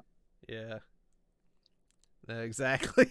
You got to explain that. It's the suspension of disbelief. And that's the big thing about death matches for me. Obviously, the fucking we've broken kayfabe 50 times on this podcast already, but it's not organized barbarism to me. It's suspending disbelief. No one in 2022 goes to a wrestling show and thinks that it's real. You go to a wrestling show to forget your problems and enjoy a live entertainment show. It is entertainment. It's performance art, essentially. But if I can make you think for that split second, yes, that what you're seeing is real, even if the second my match is done, I'm going to go to the merchandise table and show you that I'm not dead. Yeah. If I can make you think for that split second, I've done my job. Kasai said, watch as many translated Jun Kasai interviews as you can, because he says it really, really well. It's the art of showing that we're almost going to die, but we're not actually dying. Which blends back into how we started this when we talked about the finish of the GCW show last weekend. Ooh, yeah, that. For a second, everybody, including people on the roster, there are only a few people who knew, but everybody else, for that 2 or 3 minutes, I don't know. You don't know. Yeah. It was, what got There's probably me? 3 people who know the answer, and none of them are talking. The thing that got me was when I know exactly. Yep, Akira, Cologne, and fucking Burdock, and when Cologne. Okay, 4. Oh, 4 and the ref too. I know. You know what trips? Yeah, you know what trips me out? Oh yeah, Brett. Fuck, you're right.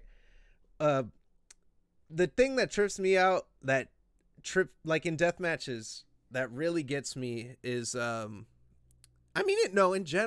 fucking general, one thing that gets me heated though is when I do not see a sense of urgency with referees on bumps and shit. That's something that gets me in in some independent wrestling matches that I've seen. And I think I've seen it in like big promotions too, you know, like refs making What do you bad mean by calls. what do you mean by a sense of urgency? Like breaking up a submission once there's been a submission, that kind of stuff. Oh no, I mean like say someone takes a nasty bump like outside of the ring, right? And it looks like they hit their head or they're concussed or something, and the ref kind of just like stands there and just watches and like doesn't run out to like, There's check them. there's a couple of different trains of thought with it. Yeah. I used to be the same way, but then what I learned the hard way from getting power bombed on my head, um, sometimes people can go into shock, and you need a couple of seconds just to sort your shit out yourself. Yeah. So a good friend of mine, Alex Hayes, took a razor's edge over the top rope, threw a table to the floor.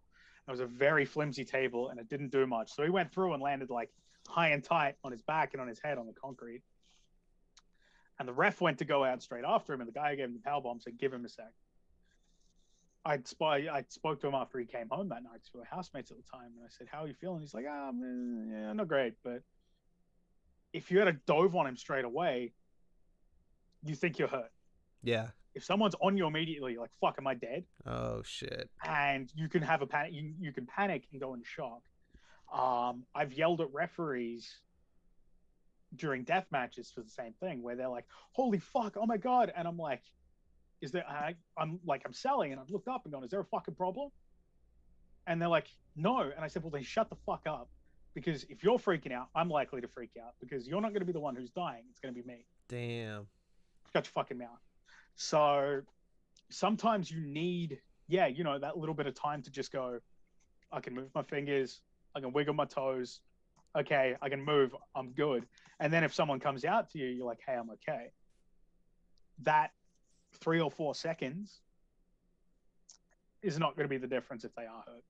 Yeah. If they're unconscious, nothing's going to happen in those 4 seconds. You're still going to stop the match when you get to them. But if they're trying to work it out for themselves, it could be the difference between them panicking and freaking out and staying calm and cool and collected.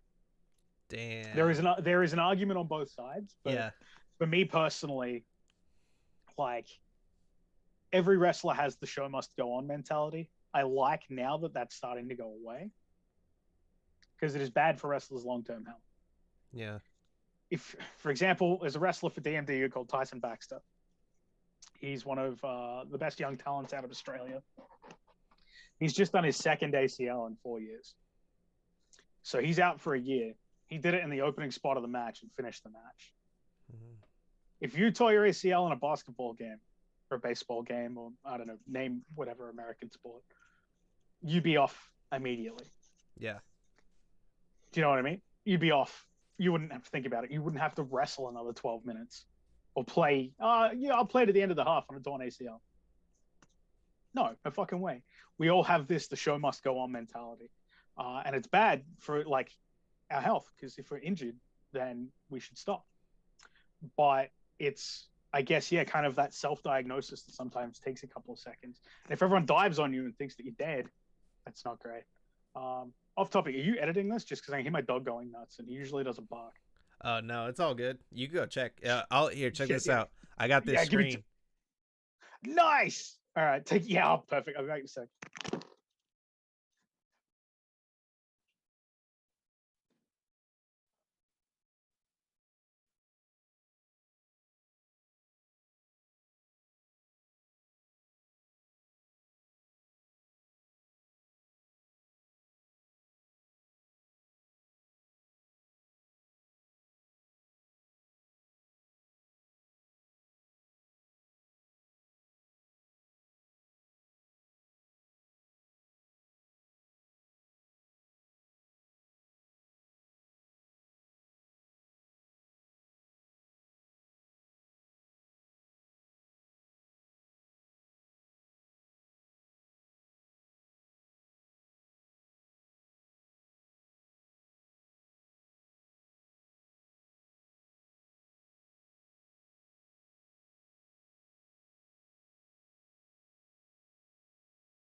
how good is the taking a piss, be right back screen? I like that. Sorry, it's a pretty hectic household. I'll flip my camera up, but That's so all good. we have a rescue greyhound named Silva. So this is Right Silva. on. He has epilepsy, so he can be a little bit rowdy, and he's actually he's got a bad back at the moment. He's a fucking old man, so Poor he's guy. yeah, he's just needed a little bit more TLC over the last couple of weeks.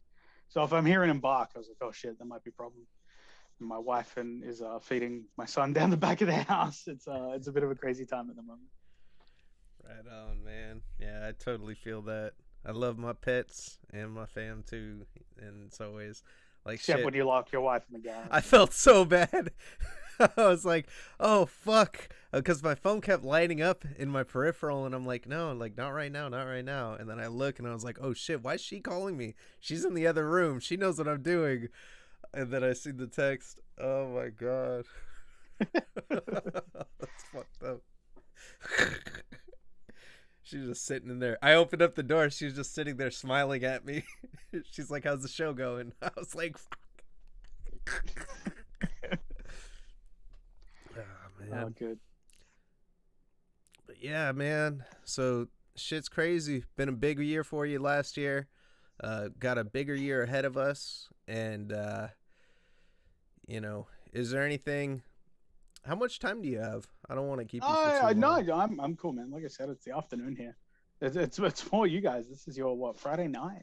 Oh, I'm chilling. I work all the time, nonstop. If I'm not working here, Neat. I'm working on something. I totally feel it. Actually, that's so. I picked this background because of you said you used to work at a bar. I used to own a bar. You used to own Yeah. a bar. Yeah, it was named after my last greyhound, actually. But yeah, I used to own a bar, and I worked at the beer industry for years. I'm an assistant brewer by trade. I used to be a rep. I used to run the tap room. I used to run my own bar, all sorts of stuff. And then I worked in travel for a little bit. And now I work for the government. So it's a pretty sweet gig that I've got now, and not one I plan on giving up anytime soon. Yeah, And it's cool that they let me go to work on a Monday with a hat on, so they don't see how fucking chewed up my forehead is. I know that trips me out. Like I have a coworker that wrestles as well, and Oh yeah. yeah, he does the deathmatch shit too. So sometimes he'll like come in and he doesn't really cut too easy though. That's the thing about him. He was telling me, he's like, I don't fucking bleed, and then I'm like, yeah, but I see you bleeding like in the matches sometimes, and then you come in.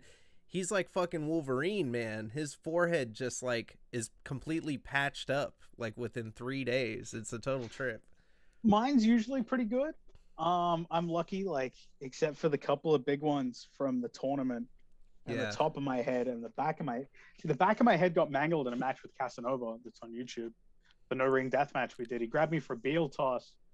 So the start of the match was he did his pose and I hit him with a tube, and he just turned around and like Andre'd me and just grabbed me and threw me through a door. But my head clipped the speaker stand Fuck. and just 3-inch gash straight across the back of my head. Oh God. I was like, well, there goes the plan for a nice slow build to all the blood. I guess I'm bleeding. So that was fun. And the top of my head was in a match with Will Walker at Come Correct. He gave me a Canadian destroyer onto a door covered in light tubes, but I kind of slid on top of my head and just like took a big chunk. Get out of the bin, you fucking asshole. Get out of the bin. Yeah, it took a big chunk out of the top of my head. God damn, Look, fucking... but I'm all right. But that was kind of the death sentence for my hair. Like I've been losing it for a little while, but that was kind of the end of me having a full head of hair ever again. I think I've officially given up, and it's now time for me to rock the shaved head from here on out. You're not gonna not gonna go. Yeah, I was butcher. thinking about no, I have a wife. I would like to have sex again. I don't want that haircut. No, thank you. But the issue is with the shaved head and the beard, I look like fucking 10 other deathmatch wrestlers. Like me, Alex Colon, and Reed Bentley. If you fucking lined us all up, we look the same. Oh shit. I can tell you guys apart because I've seen you enough. But Yeah, but yeah, like I from I I there and back a bit, I kind of yeah. laughed in my head when you said you're really good friends with Alex Cologne. I was like, you kind of look like Alex Cologne. I The was thinking reason that. I grew my hair out for like because I was shaving my head for a while, and then it was time to when I was getting ready for my wedding, I said to my wife, I said, "These wedding photos, like, we only get to do this once. Do you want me to have hair?" She's like, "Yeah, can you grow it back a little bit?" I said, "All right, cool." And then I kept my hair for a year, so I didn't look like fucking Alex. Yeah. And then it just got to the end of the year. I was like, "Dude, I'm sorry." I said, "We're gonna look the same." I said, "Because I'm not shaving my face, because I look stupid without a beard, but I can't keep my hair anymore." I said, "It's gone. I've lost. It's Yeah. over. It is." Have Oh, that's okay. you seen the pigmentation shit though that people get done? Yeah, look, I'm fine with being bald, man. Yeah. all the men on both sides of my family fucking lose their hair by the time they're like 35. Oh, same here, man. This is my last hurrah. Like as I'm getting into my 30s, I'm like, fuck. I know Oh, it's I noticed you wearing a hat indoors on a podcast, so I figured you weren't. yeah. But yeah, fuck, man. That's a total trip, man. It is what it is, man. It's exciting now. Like I like to try and keep my look fresh. The big thing is like because yeah, me and Alex are mates, we talk all the time. I like to borrow from my friends. Like I do a couple of Alex's moves, mostly just to amuse him. Um, yeah, amuse slash annoy. Um, but you can't see I've actually got a sewing table behind me. I'm working on some stuff for my look next year because I do want to look a little bit different and try not to look exactly like Alex with the fucking cargo pants and the kick pads and all that kind of stuff. So there's a little bit of difference between the two of us. I don't wear a shirt when I wrestle, which is not good. I should, but I like the look of the big bloody back at the end of a death match. I personally don't like wearing a shirt in death matches. Um, I think it's all about the consequences. Like that's a big part of the death matches is showing the consequences of the weapons. Oh yeah. And the main difference between like hardcore and death match, like you use all the same weapons you use in a death match. In a hardcore match, it's just showing the consequences of like use barbed wire in a hardcore match. Maybe you get a little bit of head blood or arm blood, but use barbed wire in a death match and you expect to see the fucking gashes and stuff like that. Yeah, that shit's crazy, man. Like I was watching when I was watching The Pit, that shit just tripped me out. Like when I started seeing like gussets, like for the first couple times, that was when I started cuz I was like, "Oh, deathmatch, this is awesome. You know, it's all fun to watch." And then once I started seeing gussets, I'm like, "Oh shit. Oh shit, watching through the fingers, you know? Like that's the shit that really like I don't know. Some people say like the syringes get them, or like there's certain things that they don't like to watch. Syringes, Yeah, I'm like probably wouldn't want to I'm do not. them, but I'm not a huge fan of them myself. Like my no list, every deathmatch wrestler has a no list of stuff that they won't take. yeah, Mine's getting shorter and shorter. Like originally, gussets were on my no list, and then I think it was my first match back after my shoulder surgery. It was like a 4-way death match. I got added like 3 days beforehand because I just called the promoter. And I'm like, "Hey, I'm fit to wrestle. If you need to sell like a few more tickets, my first match back will do." And yeah, we sold like an extra 10 tickets or whatever. But yeah, we were like, no glass. Fuck, what can we do? Gusset plates are fine. So I took like a choke bomb on gussets, and I was like, oh, they were okay. Like, wasn't the worst thing I've ever done. But now, really, it's mostly that needle-based stuff, yeah, like syringes or the big Sakuda needles, the yeah, ones that he puts through the mouth, that kind of stuff. Oh, you are sitting down. Good boy. That kind of stuff. It's not that I won't do them. I will only do them on a very special occasion. I get to wrestle Sakuda, I will take the Sakuda needle. yeah, If it's a small indie here in Australia, I'm not doing it. It's gonna hurt real bad. It's gonna freak me the fuck out. No one's gonna care. So, but if Sakuda does it, it might mean something. So I'll do it with Sakuda.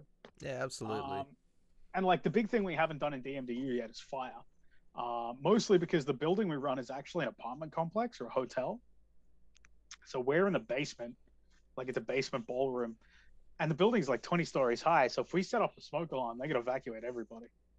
Um, so we asked them when we got there. We didn't say we want to use fire. The we're talking earlier about being honest with the venue and stuff. The thing we say is, can we use a smoke machine?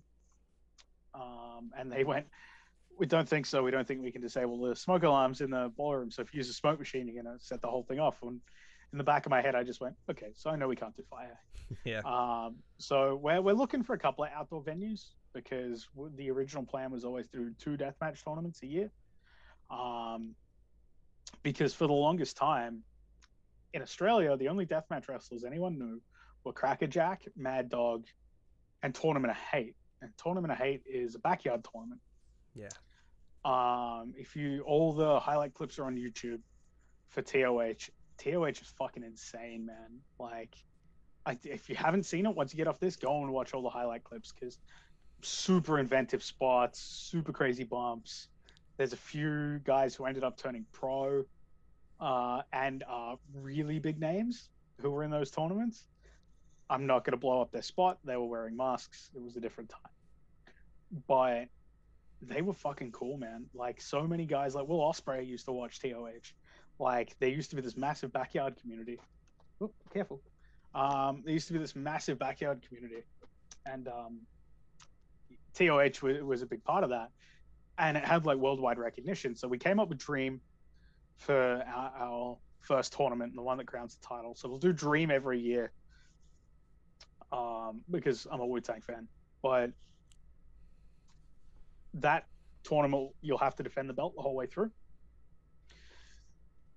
So yeah, good luck to whoever the champion is going into this year's. But the other one we wanted to do was Tournament of Hate as like a little thank you and a throwback to the backyard stuff. And we spoke to the guys. One of the guys who ran the original Tournament of Hate actually takes photos for us now. And we spoke to him about it and said, can we use TOH? And after a bit back and forth, we came back with a yeah. So we'll do Tournament of Hate every year as well. Whether we take it on the road, probably, like we won't do it in the same building as we do Dream. We'll do it in a different city or a different state. And that one will be for the newer guys and the guys who are trying to break out, I guess. Oh, I don't want to say like Prince of the Deathmatch, but the difference between TOS and the NGI is kind of the best way to put it. Damn, that's hella cool, man. That's fucking Yeah, so crazy. hopefully we can do Tournament of Hate outside. That's the goal. I like the way Dream looked indoors. I thought it worked really well in the space that it was. But if we can do TOH outside, we will. Damn, yeah, that outdoor, like, it's a trip. Like, I like the way clips look on outdoor clips, like in backyard clips, like, you know, like fucking the reason I chose that as my introduction is just the way the lighting is hitting everything. It makes it look so crazy. And then you got Guido, who's just so visceral. He's fucking just like he's squeezing the fire. Like, it was just, I don't know, like there was something about that spot in particular, and it's come up hella times on the show because I've had KP on, and Guido is gonna come on eventually, but like, it's, I feel like the way shit looks just in a backyard is just a trip. And it's funny because like yarder was like a you know, like a term, like not a term of endearment, you know, Nope. for a long ass time. And that's how Ugwa started. Ugwa started as like a yarder. That's, They were a backyard company, yeah, yeah. that just got their shit together and eventually went pro. I've spoken to Guido about it a lot, and I haven't spoken to Trevino in a few months, but I used to talk to Trevino pretty regularly as well. So there was plans, and there still is plans to kind of do something together. I'm excited to see the next Ugwa show in that new building. Their new venue looks great. Yeah. Um, the new venue looks really cool. I'm keen to see what it looks like, what the venue will let them do. Hopefully they can keep it and they don't, like you said, burn the venue. That'd be bad. Yeah. But I love venues that look special. Our next show in Geelong, which is like maybe hour and a half from our normal venue. It's about 40 minutes from where I live, but I live halfway between the two. Is like an old ballroom, so it almost looks like an old ECW style venue. So we're really excited to go there and do like these really cool glass matches. But there's like a big wraparound balcony. It almost looks like the Manhattan Center. So there's this big wraparound balcony. And it's all like cast iron on the walls, and it's just fucking cool. The building's 100 years old, and I went, hey, we're bringing light tubes and shit in here, and they're like, yeah, do what you want, we don't care. That's awesome. Yeah. So yeah, super excited for how that's going to look visually. I think that's going to be really cool. As far Which actually as reminded me, I need to message my camera friend and ask if I can borrow one of his cameras. there was one thing that I noticed, and I don't know if you know about this. I wanted to bring this up too. I did. Oh, I was 50-50 on if I want to bring it up, but I feel like we're having a good interview. In the third episode of DMDU, during the Charlie Evans match, you can hear someone on the camera say, "There's you guys are getting up slowly. It was a double knockdown. You're both on the ground and you're getting up." And I hear someone say, "Time is money. Hurry up." Someone said something like that on the thing. Who was that? I haven't caught that. I'm going to say it was probably the camera operator. Oh. I'm going to say it was whoever was behind the camera. Either that or someone in the front row directly behind them. Yeah, is what it is. Sometimes that shit happens. I talk a lot in my matches. If there wasn't commentary there, you could hear a lot of my calling on camera. You talk a lot. That. Yeah, I do, because usually I'm leading people through these matches, so I've got to constantly be just like talking to call the next spot or hey, where are we at? So yeah, it happens, and stuff like that. Time is money. Get up. That just cracks me up. I think that's funny. Yeah. It was funny because I was watching it and I was like, I heard some shit and I was like, what? Was there someone behind me? Because it had like a little bass to it, you know? And I was like, no. And then I was like, I'm going to fucking rewind that. And I rewinded it and I started cracking up. I was like, oh shit. I caught that little Easter egg on the tape. That's funny as shit. Yeah. That was good. You watch Botchamania at all on YouTube? I do. I haven't got the last couple. I've been a bit busy to sit there. I try and watch them with my wife, and we've obviously had our hands full with our son. So. Oh yeah. Dang, that's crazy, man. Yeah, that's a trip, dude. You think your kids are gonna be into wrestling or become, work in the biz? It's up to them. Yeah. I'm never gonna force it on them. Yeah. You got to be a special kind of crazy to like wrestling. That was how me and my wife actually met. So she used to be a wrestler back in the day, and she met me and then realized wrestling was stupid. No, she was a tremendous wrestler. If she had kept with it, she would have been in Japan in a couple of years, 100%. Because she didn't wrestle like a diva. She was doing like Shining Wizards and slice breads off walls and spitting Canadian destroyers and shit. She was great. Damn. But life gets in the way and different priorities and stuff like that. So it's awesome. So she's actually a part of the DMDU commentary team before she had to go on maternity leave. So the first, like 7 or 8 shows, it's Jess calling the shows with Andy Coyne. So that's my wife. And yeah, it's awesome to have someone so supportive. Do you know what I mean? And someone so trusting of what I do. Like, she's gonna sit there and watch me get my ass handed to me with like light tubes of barbed wire and gussets and shit. Yeah. But it's nice to kind of be able to come out of the ring and see her at the table, run over, give her a big cuddle, and say, "I love you. Yeah. I'm not dead." You get the grumble sometimes of, "Oh, you're a fucking idiot," but no, it's super super cool. Hopefully, she can come back and commentate again soon. Oh yeah, but, she's great on the commentary on the events I was watching. Like, and that's a trip too. That dynamic of calling your spouse while you're seeing this crazy shit, because she keeps a cool head about it the whole time. I would lose keeps my a cool shit. head about it, and then I come and embarrass her like straight after, which is great. Like I come straight out of the ring and I usually go over to the commentary table and give her a big cuddle covered in blood. Ew. I know my wife was fucking with me. She said, "Should I be a deathmatch wrestler?" And I was like, "You wouldn't want to be a deathmatch wrestler." I was like, "That's it. You got to be built different. Deathmatch wrestlers, anybody that wrestles and is built different. Like Big time.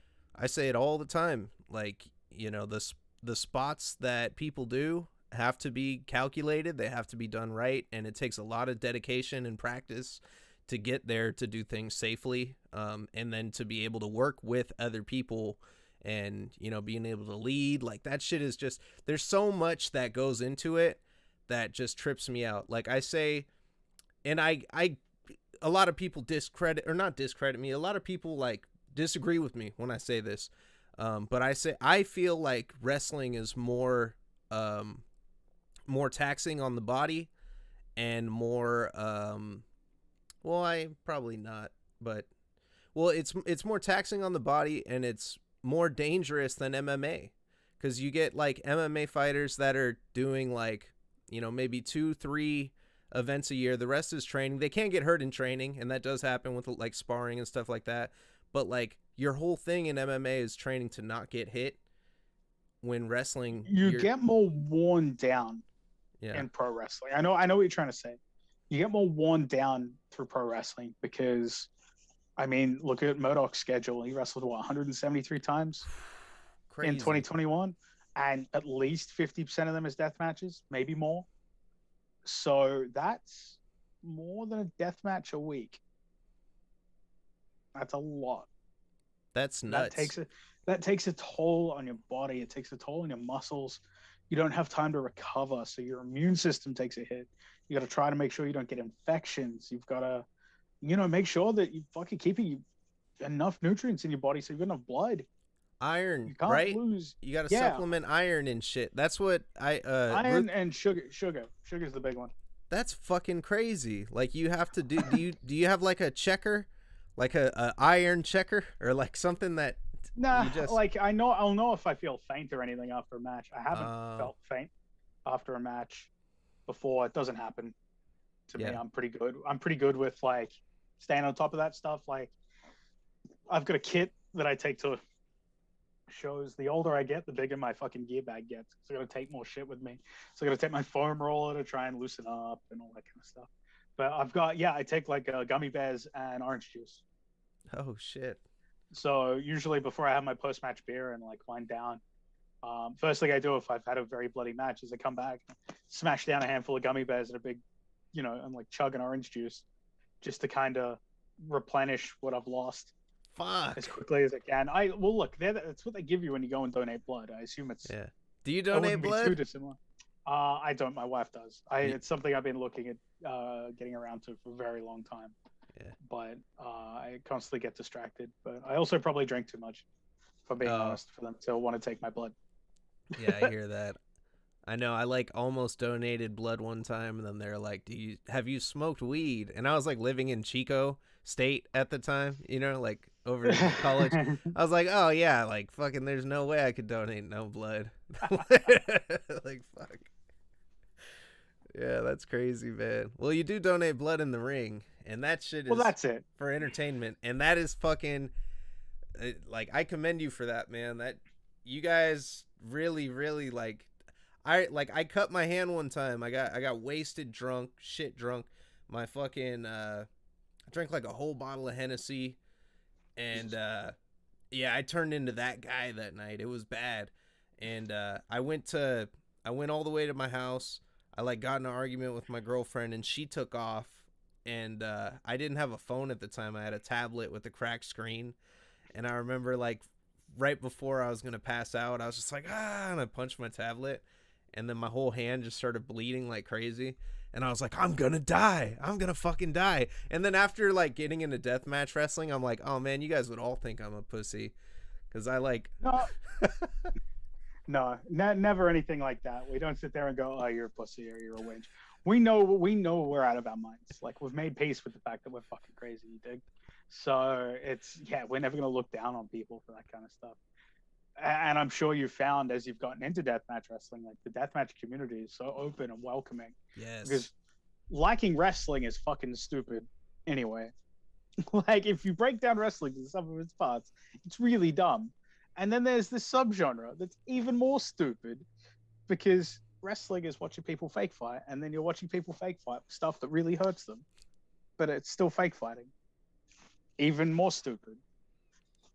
We all know that it's dumb deep down, so why would we be a dick about it? No. If you like the same thing that we like, come. Let's enjoy it together, because I guarantee you, 90% of the other people in that person's life doesn't want to hear a bar of it. They don't want to talk about deathmatch wrestling. They don't want to watch deathmatch wrestling. 90% of the other people in these people's life. But if you find other people who enjoy that shit, yes, please come be a part of the community. Because it's not a big community. So the more people we can bring in and all bond over the same really dumb shit, the better. Yeah, I think it's nuts, man. Like, you know what I love? Like the people I show deathmatch wrestling to is the people that tell me, "Oh, you know wrestling's fake." They say all that shit. I'm like, "Oh yeah, well check this fucking wrestling out. Tell me how that's fake." And then they're like, "What the fuck? They just did that?" Like I brought my buddy after showing him a bunch of death matches, and we went to an event, and he actually there ended up being no death matches. I showed him. I thought there was going to be a death match. It ended up getting canceled. One of the wrestlers couldn't make it. That was going to do it. So they, it was just regular matches going on, pure wrestling, and then they had some like comedy shit in there. It was good. Great performances all around. And he was not disappointed. I was like, oh shit. Once I heard there was no death matches, I was like, man, I hope he has a good time. But he got. I feel like a lot of the time it just takes getting that butt in a seat right there in front of something, and then that's when you can determine if people are into it or not. Because I feel like a lot of people haven't even given wrestling a chance, or have just like seen some shit on TV, or like I heard like fuck man, like Jim Cornette's fucking takes on deathmatch wrestling and shit. I feel like a lot of people parrot that shit and just don't Wrestling is definitely something that should be experienced live, and death matches especially is something that should be experienced live. Watching on TV is cool, but like you said, it was at the top. Hearing a pop of a light tube in person is just the craziest shit. You immediately get an adrenaline spike. There's that primordial bloodlust as well. Like everyone, if it's cool, but yeah, something just happens in the room when you hear a pop of a light tube and people start bleeding. Like it just whips up that intensity to a fever pitch, and you can't experience that through a tape. So yeah, big time. It does just need to be experienced in person. Cornette, better or worse, his opinions are his opinions. Like I could spend all fucking day talking about Jim Cornette. See, when it comes to not deathmatch stuff, I love Jim Cornette. I do. I like. I've been a big fan of his. I like his takes on psychology and stuff like that. Smoky Mountain was boring as shit, but they had some cool stuff. The episodic TV was really good, but his opinions on deathmatch wrestling, I personally think are wrong, but they also did a whole bunch of stupid shit back in the day as well. So, I mean, yeah, pick your battles. I'm gonna have to wrap up quickly-ish. You probably got me for about another 5 minutes. Are there anything else you want to hit me with before I gotta run? Because I don't know if you can hear my child screaming in the background. Oh yeah, but I can. do you have any words for wrestling Twitter? Twitter. Yeah, you know how it gets on wrestling Twitter sometimes. Be better to each other. Twitter isn't real life. Twitter's not real life. We all have jobs and bills and friends and family and children. Don't be such a fuckbag on the internet, please, because it's not real. Yeah, everybody take this advice. Thank you so much for coming on, Joel. It was an absolute pleasure having you on. Dude, it was so much fun. Yeah, man. You got anything you ever want to promote? Just let me know. We could always get you back on. I always have priority for past guests. I can open up stuff for you because I'm grateful for everything that you do, everything you give to the community, and making it inclusive and making a safe place for our wrestlers as well. And being a part of that is something super important, and something that we need more of if we want to thrive. So everybody, I agree completely. You've heard it here first. The smash hit. He's going to be at Blood Xmas this Christmas. Most likely, fingers and toes crossed. The more people who put over that they want to see me at Blood Christmas, the more likely the office is to book me. So if you listen to this, tell Freedoms. Yeah. And everybody watch Deathmatch Down Under on IWTV. Tell your friends about it. When you see the DVDs, buy the DVDs, and buy Joel Bateman merch at Deathmatch Worldwide.